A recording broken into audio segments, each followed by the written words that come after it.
Nous sommes lundi, on est le 5 Tammuz et nous sommes arrivés d'Af Kafbet de Arachin. Kafbet, on est donc à la 17e ligne. Amar Rav Yehuda, Amar Ravasi. Il a dit Rav Yehuda au nom de Ravasi, En nizqaqin linerse yetumim, ella imken hayta rebit ochelet bahen. Donc il dit donc Ravasi qu'on n'a pas le droit de vendre, saisir des biens des orphelins, sauf si il y a une dette de leur père avec des intérêts.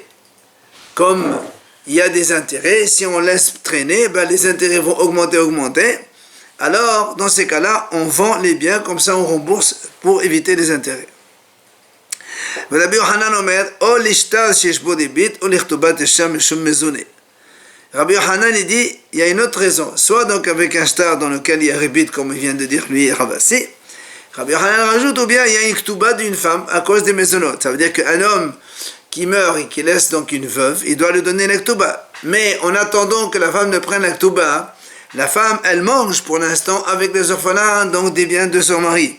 C'est pour ça que pour éviter qu'elle mange, elle continue à manger, il vaut mieux lui donner vite sa ktuba, comme ça, donc elle sort. Et donc pour éviter des pertes aux orphelins, on a le droit donc de vendre des biens des orphelins pour liquider cela. Alors, on m'a dit,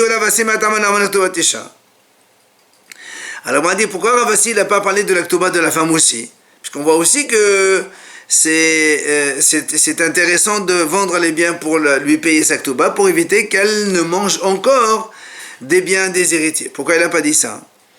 Et il répond Ravasi, il dit parce que de toute façon, pendant qu'elle mange, elle travaille aussi. Et Haramim disent quand elle travaille, elle équilibre un peu ce qu'elle mange. Alors on m'a dit, et alors pourquoi Rabbi Yochanan il a cité, si vraiment il n'y a pas une grosse perte, pourquoi Rabbi Yochanan dit on peut vendre les biens des orphelins pour la ktuba d'une femme? Il te dit, Zimni de la sapra. Des fois elle travaille, elle ne gagne pas assez, mais elle mange beaucoup plus que cela. C'est pour ça que son Rabbi Yochanan, on vend vite les biens pour lui donner sa ktuba et donc on la laisse partir. Bien, la Gemara pose une question. On a dit donc hier dans la Mishnah, quand on évalue les biens des orphelins, on le fait pendant 30 jours. Et quand on évalue les biens du Hekdesh, c'est pendant 60 jours. On a dit aussi au Mardizin, on déclare le matin et le soir.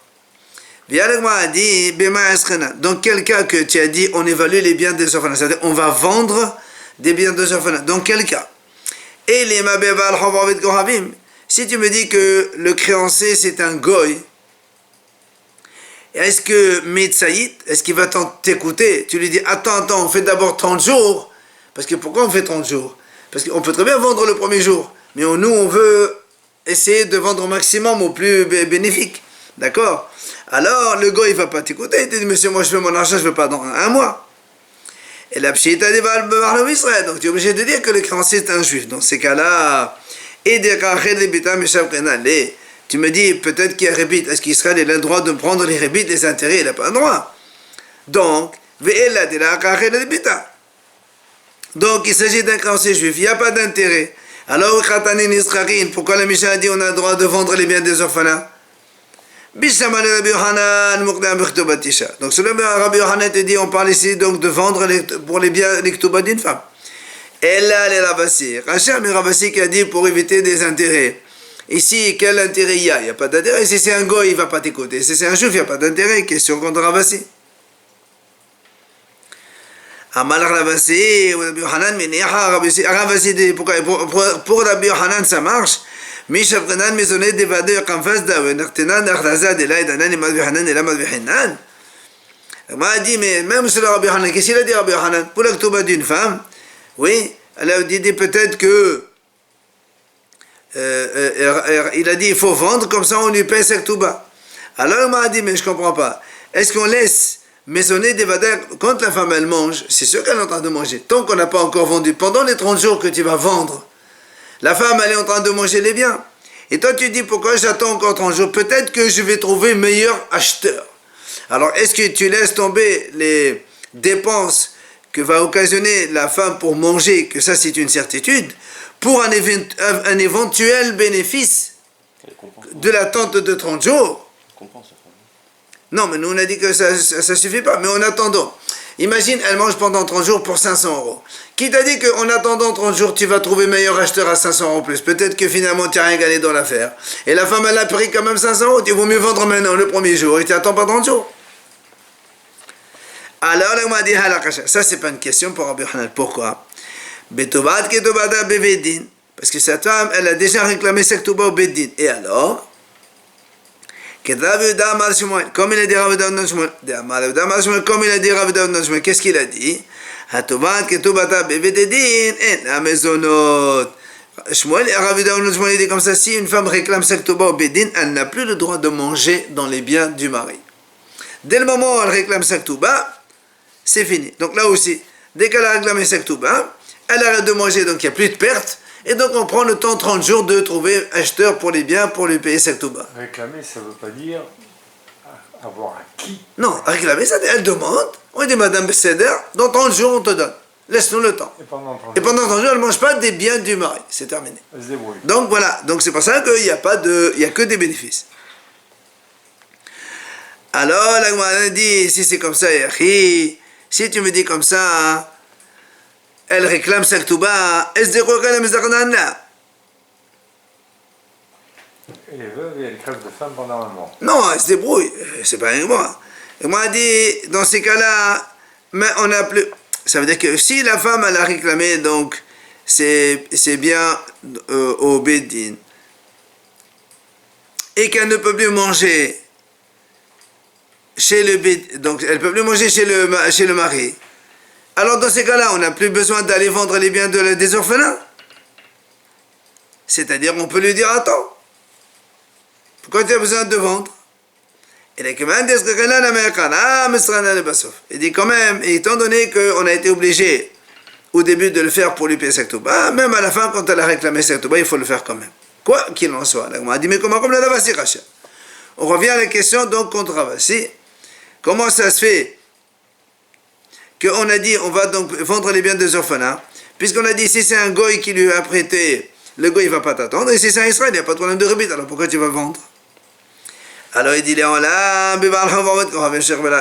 il s'agit d'un goy. Tu vas me dire comment un goy, donc il ne va pas t'attendre. Il t'a dit non, il accepte les jugements des juifs, du tribunal juif, comme quoi il attend 30 jours. Ah, il y a dans ces cas-là, il m'a dit, si il fait comme l'Ibn Israël, alors pourquoi il prend les intérêts? Il n'a pas besoin de prendre des intérêts. Il dit non. Il accepte donc une loi d'Israël comme quoi il peut attendre 30 jours, mais il n'accepte pas les lois d'Israël comme quoi il ne faut pas prêter par intérêt. Lui, il prête par intérêt. Et donc, comme il y a ici donc, des intérêts qui sont en train de partir, alors il vaut mieux vendre les biens pour payer ce goy-là de sa dette.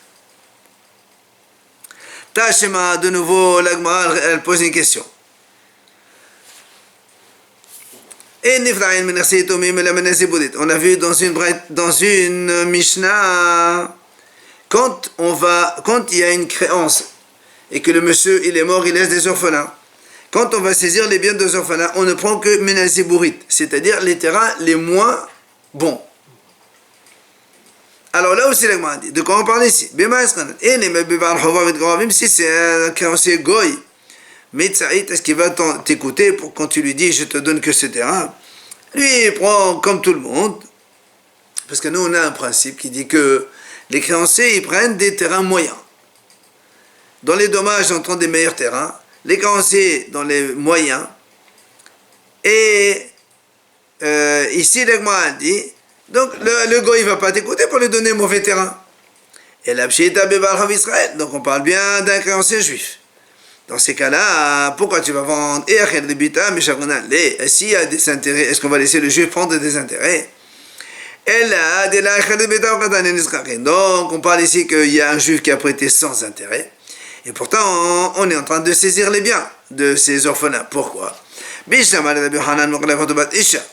Yochanan, il peut te dire, là on parle ici d'une ketouba d'une femme, comme on a dit tout à l'heure. Mais elle est Ravasi, comme Ravasi lui, il n'a pas dit, il a dit on ne peut saisir que quand il y a des intérêts. Or ici, il n'y a pas de possibilité d'intérêt. Alors comment on peut saisir les biens des enfants? On n'a pas besoin. Kasha. Là aussi, si te répond, oh Rabbi Yochanan, toi tu as dit que pour Rabbi Yochanan ça marche. Pourquoi ça marche? Et Ktuba, si tu me dis qu'on parle d'une Ktuba ici, pourquoi tu me dis ici, quand on va prendre la Ktuba d'une femme, eh bien c'est de zébourer des mauvais terrains. Il dit, mais même de monsieur lui-même, quand la femme, imagine, elle divorce, et elle va prendre sa Ktuba, elle prend aussi de mauvais terrains. Alors pourquoi tu as besoin de me dire merci Tomim? Même lui aussi. Alors elle m'a dit non, la kasha, ça c'est pas une question. Ici, l'auteur de cette Mishnah, Rabbi Meir, c'est Rabbi Meir qui a dit, il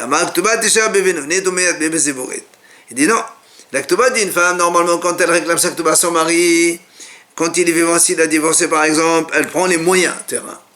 Par contre, si le mari est mort, qu'elle est veuve, elle prend des zébourés, des plus mauvais. Malgré tout, elle m'a dit, mais comment on est là, c'est Racha. Donc il y a une question contre Ravasi, comment il peut mettre cette Mishnah. Là aussi, il répond comme tout à l'heure. Il s'agit d'un créancier Goy. Il accepte les jugements d'Israël, comme quoi il attend 30 jours de faire le temps de faire les publications. Ah, si tu dis qu'il fait comme les Juifs, et alors pourquoi il prend les intérêts? Puisque les Juifs, nous, on n'a pas le droit de prendre des intérêts. Répond il accepte une partie des lois juives d'attendre, mais il n'accepte pas l'autre loi juive comme quoi on ne prend pas des intérêts. Lui, il veut prendre des intérêts. Donc, c'est pour ça que sur le Ravasi, on peut vendre les terrains de ces orphelins.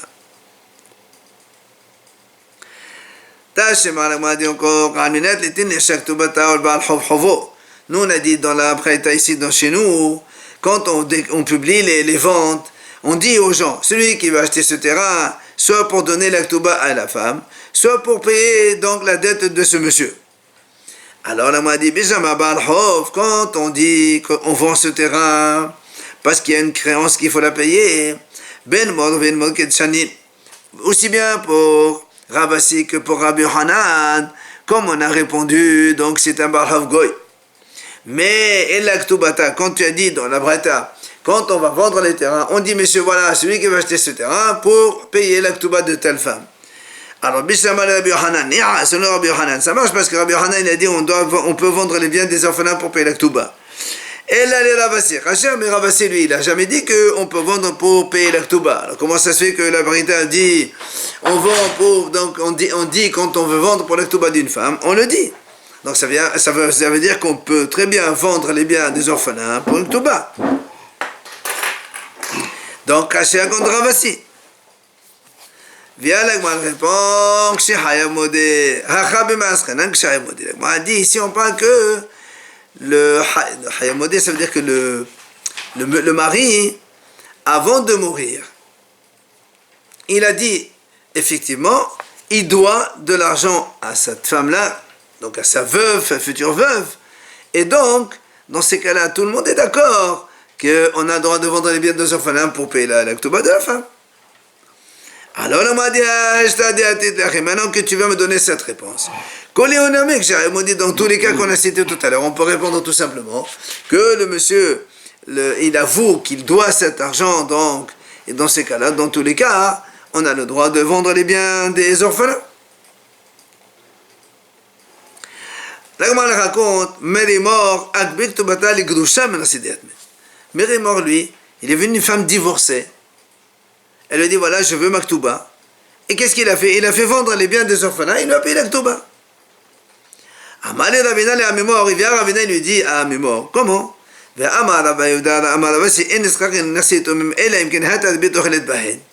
dit, pourtant, nous, on a vu, chez nous ici, que selon Ravasi, on ne peut vendre les biens des orphelins que quand il y a des intérêts qui mangent dedans. Et Rabbi Yohanan, on met dans l'histoire, si je vois des biens de l'Ortovat, et Shameshou maisonné. Et Rabbi Yohanan, lui, il a rajouté le cas de la femme, donc, pour lui payer sa Ktuba. Et il lui dit, Ravina, wa afilou Rabbi Yohanan, Imam Rabbi Yohanan, al-Madan, et Ravas Damzoné. Avec le Shala. Il lui dit, mais même Rabbi Yohanan, quand il a dit, on a le droit de vendre les biens des orphelins pour payer la Ktuba d'une femme, il parle d'une veuve. Parce que la veuve, en attendant, elle est en train de manger des biens des orphelins. C'est pour ça qu'on veut vendre les terrains, comme ça on lui donne sa Ktuba et elle s'en va. Mais une divorcée, au contraire, elle ne mange pas les orphelins. Quand un homme il divorce de sa femme, elle ne mange plus rien. Alors pourquoi tu as dit que, comment Mérimor, il a fait vendre des biens des orphelins pour payer l'actoba d'une femme divorcée. Amalé, il lui a répondu, mais mort à Ravina, Hanan, dit Rabbi Yohanan, Mishum Hinam Matninan la. Il lui a dit, nous, quand on a dit que Rabbi Yohanan, il a dit, on peut vendre les biens des orphelins pour l'actoba d'une femme, c'est pas à cause des maisonnotes, c'est pas parce qu'elle est en train de manger pour éviter qu'elle fasse perdre de l'argent encore. Elle a dit, Mishum Hina, c'est-à-dire pour que les femmes puissent trouver, ça veut dire que les hommes puissent se marier. Parce que si tu dis qu'une femme qui divorce, on ne lui paye pas sa touba, alors les femmes, elles ne vont pas divorcer. Elles ne vont pas se marier carrément. Alors pour que les hommes, parce qu'elles disent à leur mari, après si tu me divorces, tu ne me payes pas ma touba, moi je ne me marie pas. Pour qu'ils puissent donc avoir, que les hommes trouvent des femmes pour se marier, Hina, c'est ça, Hina, c'est la grâce. Alors c'est pour ça que lui, il a dit qu'il faut donc vendre les biens des orphelins pour lui payer sa touba. Amar Rav Nachman. Il a dit Rav Nachman, mais déjà au début, lui disait, on ne vend jamais les biens des orphelins. C'est-à-dire, donc, quand il y a un problème, on attend qu'ils grandissent et ils paieront.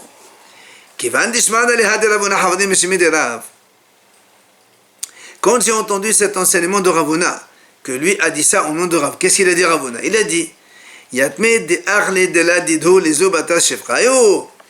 comme ça, Ravuna, il a dit, les orphelins qui mangent des biens qui n'est pas à eux, entre parenthèses, qui crèvent, comme leur père.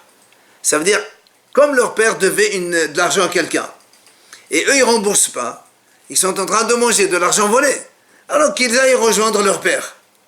Alors comme il a dit ça Ravuna, mais quand Rav Nachman il a dit, à partir de là, moi quand il y avait un problème comme ça, je faisais vendre les biens des orphelins pour rembourser les dettes, comme ça il n'y aura pas de problème pour les orphelins. Même s'il n'y avait pas d'intérêt. Il a dit comme ça. Alors il m'a dit, mais pourquoi au début, Rav Nachman il a dit, il ne faisait pas vendre les biens des orphelins pour payer la dette de leur père? Pourquoi il ne fait pas vendre? Si le père il a contracté des dettes, il faut que les orphelins payent, pourquoi il ne payent pas? Alors il te répond, c'est parce que quand on rembourse une dette, c'est une mitzvah. Or les orphelins, c'est des petits enfants, ils n'ont pas encore l'âge de la bar mitzvah. Un enfant qui n'a pas l'âge de la mitzvah, il n'est pas obligé de faire des mitzvot. C'est pour ça qu'il a dit, moi je ne vends pas les biens pour vendre, pour rembourser. Ravuna lui donne une autre raison. Pourquoi Rav Nachman il a dit qu'au début il ne faisait pas vendre les biens des orphelins? Il dit parce que j'ai peur, je crains que leur père, il a donné déjà par exemple une caution ou quelque chose. Et les enfants ils ne sont pas au courant. Pourquoi tu veux qu'ils remboursent une deuxième fois? On ne sait pas. Alors là, m'a dit, c'est quoi la différence entre les deux raisons? Le souhait de Rapapa qui a dit que c'est une mitzvah et les orphelins ne sont pas obligés, et celle de Ravuna qui a dit peut-être qu'il a donné une caution. Mais il dit, puisque de toute façon la conséquence est la même. Il dit non. Si le père, avant de quitter le monde, il a dit je dois tel argent, selon Rapapa, même s'il l'a dit, étant donné que les enfants ils sont petits, ils ne sont pas obligés de faire une mitzvah de rembourser, donc ils ne remboursent pas. Mais selon Ravuna qui a dit peut-être qu'il lui a donné une caution, mais si le père il avoue qu'avant la mort, non, je dois cet argent, là il va le rembourser, puisqu'il n'y a pas une notion de caution ni de quoi que ce soit. Et là, mais où encore, le cas où Shmato ou met Beshmate. Imaginons que le père, il a été donc excommunié par le tribunal, et donc parce qu'il ne voulait pas rembourser. Et après il est mort de cette façon. On est sûr qu'il n'a pas remboursé, parce que s'il rembourse, il va au Bédine pour enlever cette excommunication. Donc selon Rapapa, comme c'est des petits, ils n'ont pas besoin de faire la mitzvah de rembourser la dette, donc ils ne payent pas. Mais selon Ravuna, il te dit, il doit cet argent, donc tu ne peux pas dire peut-être qu'il lui a donné. Il n'a rien donné, puisque le tribunal l'a condamné, donc c'est qu'il n'a pas encore payé. Quand ils sont bar mitzvah, ils doivent payer. Oui. Elle dit qu'on a envoyé d'Israël, et ils ont dit effectivement que quand est-ce qu'on a le droit de vendre les biens des orphelins, c'est parce que quand le Bédine, ils ont excommunié le père, et qu'il n'a pas encore remboursé sa dette. Effectivement, comme Ravuna qui a dit justement, si le père il a avoué, ou bien on l'a donc excommunié, c'est sûr qu'on va pouvoir donc vendre les biens des orphelins pour payer la dette. Là, la Mishnah qu'on a dit chez nous, donc l'évaluation des orphelins, quand on veut vendre des biens des orphelins, on a dit on met 30 jours. Et pour le Gdesh, 60 jours. On a dit on publie ça le matin et le soir. Bien, l'Agma a dit de quoi on parle ici. Pourquoi tu vas vendre les biens des orphelins? Et l'ima même si c'est un créancier goy, Mitsaït, est-ce qu'il va t'attendre 30 jours? Lui, il veut maintenant. Et la pshit a bebarhov Israël. Donc tu es obligé de dire qu'il s'agit d'un créancier juif. Et donc il conçoit d'attendre 30 jours de faire les publications. Alors il m'a dit, alors pourquoi on va vendre ces biens donc des orphelins selon l'Agma? Si on va comme Ravuna, comme quoi qu'il a dit on ne vend pas, peut-être qu'il a donné une caution, vu qu'ici Hayab Modé, c'était le père il avoue avant de mourir, comme quoi il doit cet argent-là. Alors dans ces cas-là, on vend. Elle est là, papa, Kacha. Mais papa il a dit, les enfants c'est des petits, ils ne sont pas obligés de rembourser parce qu'ils ne sont pas bar mitzvah. Une question, comment ça se fait? Voilà la Mishnah dit, il faut évaluer les biens des orphelins pendant 30 jours. Amalach Rapapa il te répond, il dit non. Là-bas la Mishnah elle parle. Et bien il était maktuba mishum hinna. Donc soit là-bas on parle d'une ktuba, on ne parle pas d'une dette. Et mishum hinna comme on a dit nous, parce que comme ça les hommes ils peuvent trouver avec qui se marier. Parce que si on dit aux femmes, tu sais que si tu divorces, il ne va pas te donner de ktuba, alors dans ces cas-là aucune va se marier. Ou encore comme on a dit tout à l'heure, c'est un goy et qui accepte les jugements d'Israël. Comme quoi il attend 30 jours le temps de se faire donc rembourser. Alors là, moi a dit, si c'est comme ça, et là aussi le goy il accepte les lois juives et d'attendre 30 jours, il n'a qu'à attendre jusqu'à que les enfants grandissent. Et comme ça il les paye. Pourquoi tu veux vendre maintenant quand ils sont encore petits? Attends. La m'a dit non. Il accepte une loi, mais il n'accepte pas une autre loi. Il n'est pas obligé de tout accepter dans la loi juive. Donc il est d'accord d'attendre 30 jours, mais il n'est pas d'accord d'attendre jusqu'à ce qu'ils grandissent. Tajma, on a vu dans la Breta. Quand on vend ces biens-là, on déclare aux gens, on leur dit, messieurs, voilà, quand on publie, donc on va vendre les biens des orphelins, on dit aux gens, voilà, celui qui va acheter ce terrain-là, soit pour payer la ktuba d'une femme, soit pour rembourser une dette. Alors là aussi, l'Agma a dit, de quoi on parle ici? Et les si le créancier c'est un goy, Mitsaït, est-ce qu'il va t'écouter d'attendre encore 30 jours? Lui, il veut tout de suite, il ne va pas attendre. Et la pshita bebar Israël. Tu es obligé de dire qu'on parle ici d'un créancier juif. Alors là aussi, l'Agma pose une question. Ravuna qui a dit, on ne vend pas les biens des orphelins de peur que le monsieur il a déjà donné une caution. Alors nous on dit qu'ici on parle d'un cas où le père, avant de mourir, il a dit qu'il doit bien cet argent. Donc s'il doit, il faut payer. Elle est la papa, mais selon la papa, on a dit ici c'est une ktuba. On comprend parce qu'on a dit comme tout à l'heure, de peur que les hommes après ne trouvent plus avec se marier s'ils ne donnent pas d'aktuba à leurs femmes. C'est pour ça qu'on est obligé de vendre les biens des orphelins pour payer les ktuba. Elle a mais selon la papa qui a dit que les enfants ils sont petits, ils ne doivent pas rembourser. Alors pourquoi le tribunal il va évaluer des biens pour les vendre? Et là aussi, la moine répond, il s'agit d'un créancier goy. Et tu m'as dit qu'il ne va pas attendre, lui il accepte d'attendre comme les juifs. Alors dans ces cas-là, s'il est comme un juif, il n'a qu'à attendre jusqu'à ce que les enfants grandissent, comme ça il le paye. Pourquoi tu les vends maintenant? Il te dit non, il accepte une loi, il n'accepte pas une autre loi. Donc, c'est pour ça qu'on est obligé d'aller vendre les biens des orphelins. Rava il donne une autre raison pourquoi on ne vend pas les biens des orphelins. Mishum Shovar.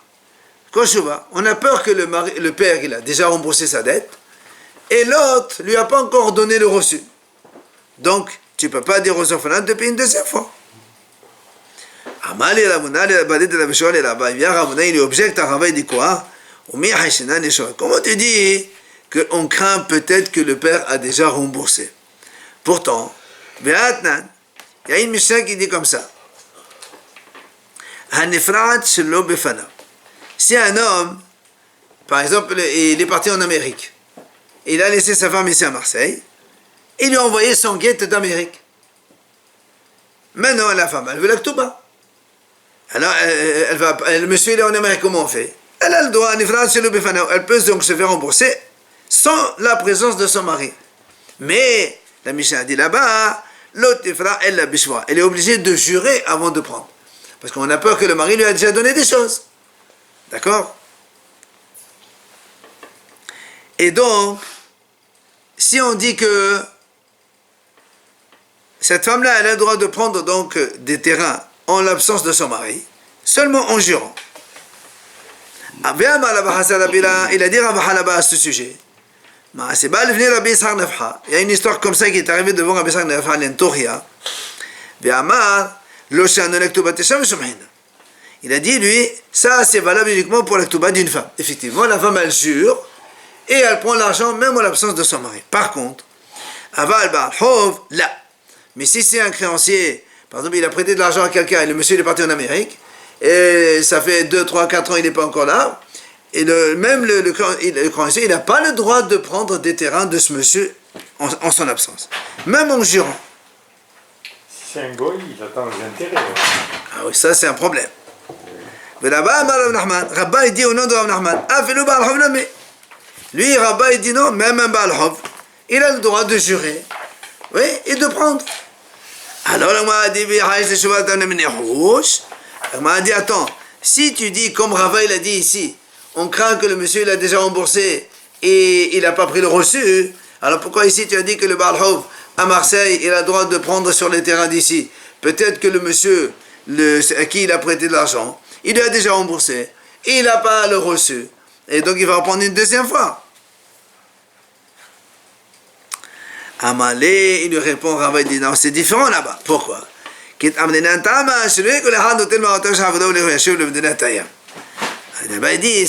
on est obligé de faire ça, parce que sinon, chacun il va dire à monsieur, par exemple, Marseille, prête-moi 10 000 euros, 50 000 euros, il se taille après en Amérique, après il dit, il ne peut rien faire le pauvre. Ça ne marche pas comme ça. Donc on est obligé de faire en sorte que le Baal Hov, il puisse se faire rembourser ici aussi.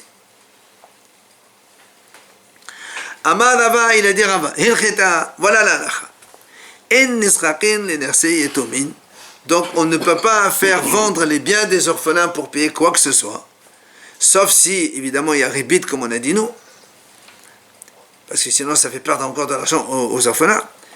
Mais si le père, avant de mourir, il a dit à ses enfants, je dois tel argent à Réhouven, nisrakin, il faut payer. Évidemment, il a dit, il faut payer, il faut payer. Maintenant, s'il a dit Sadezo Manezo, s'il leur dit, le père il dit comme ça, je dois ce terrain à ce monsieur, à Réhouven, ou bien je dois ces 100 euros à ce Réhouven, là aussi, Nizrakin, on doit payer. Le Bédine, ils n'ont pas besoin de nommer un tuteur pour s'occuper de tout ça, on n'a pas besoin de suite, le Bédine, ils vendent et ils payent. Par contre, Sadestam ou Manestam, si le père il a dit, je dois un terrain, ou Mané, Stam, il n'a pas dit celui-là, Nizrarin, on va vendre les biens des orphelins, mais seulement Mahamedin apotropos. Il faut qu'on nomme un tuteur qui s'occupe de tout cela, pour ne pas justement, par exemple, pour ici une créance, il faut que nous, on a dit le Baal Hov, quand il prend chez les orphelins, il prend des ibourites, donc il fait attention que ça ne se passe pas n'importe comment. Il y a un tuteur qui va donc gérer les biens de ses orphelins. Amrin Herdei, eux ils disent, Hachamim de Herdei, dans tous les cas, Nisrakin va donc s'occuper de vendre donc les biens des orphelins seulement. On le fait avec donc la présence d'un tuteur qui s'occupe de gérer ces biens-là. Levat sauf, il dit sauf si, à la mort du père, on se rend compte que le père détenait un terrain qui était volé, qui n'est pas le sien. Dans ces cas-là, on la fait sortir.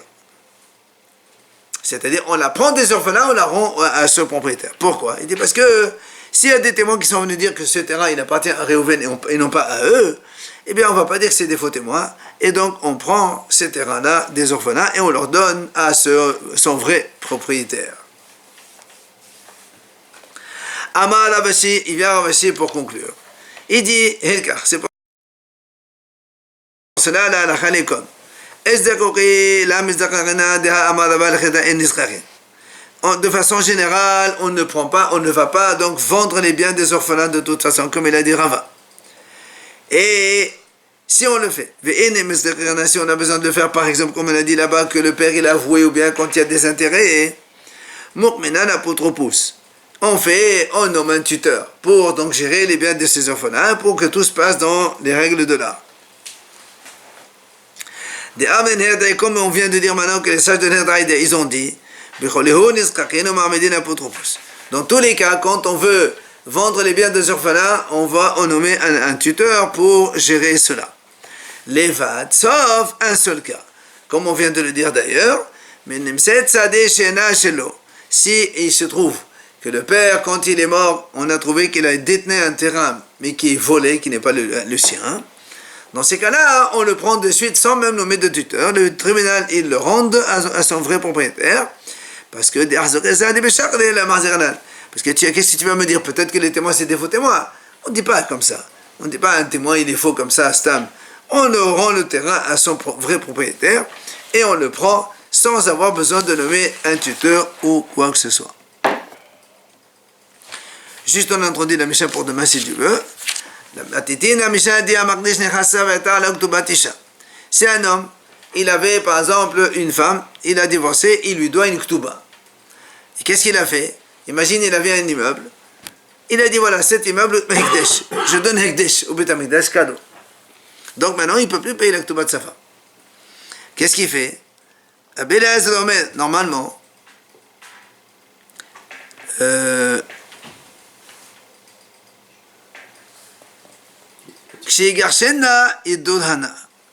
c'est-à-dire, quand il va divorcer de cette femme-là, il est obligé de faire un vœu de ne plus jamais reprendre cette femme.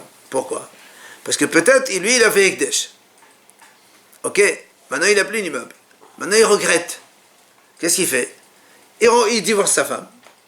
Et comme la femme, elle doit prendre de la ktuba, par exemple, l'immeuble il coûte 50 000 euros, et dans la ktuba il y a marqué 50 000 euros. Lui, il n'a plus rien.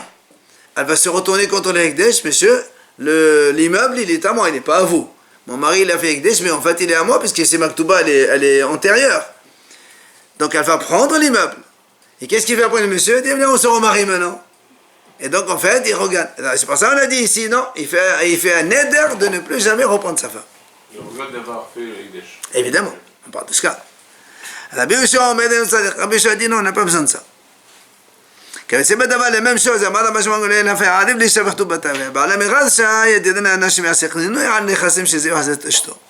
même chose. Des fois, quelqu'un il fait une ktuba, le mari, dans la ktuba, il écrit une somme. Mais comme il a pas, la femme elle n'a pas confiance, elle veut un monsieur caution qui se porte garant. Il vient à Réhouven, il dit voilà, monsieur garant, il n'y a pas de problème. Alors imagine maintenant, le mari il veut divorcer sa femme. Ok, il divorce, sa femme elle réclame les 50 000 euros, il dit mais j'ai pas. Qu'est-ce qu'elle fait? Elle va se retourner contre le garant. Le garant il va payer 50 000 euros. Qu'est-ce qu'il fait le monsieur après? Il reprend sa femme. Il a gagné 50 000. Alors on dit la même chose ici. Quand il va divorcer sa femme, on dit tu fais un éder de ne plus jamais reprendre ta femme. Comme ça, ils ne font pas un complot sur l'argent du garant, évidemment. Ok?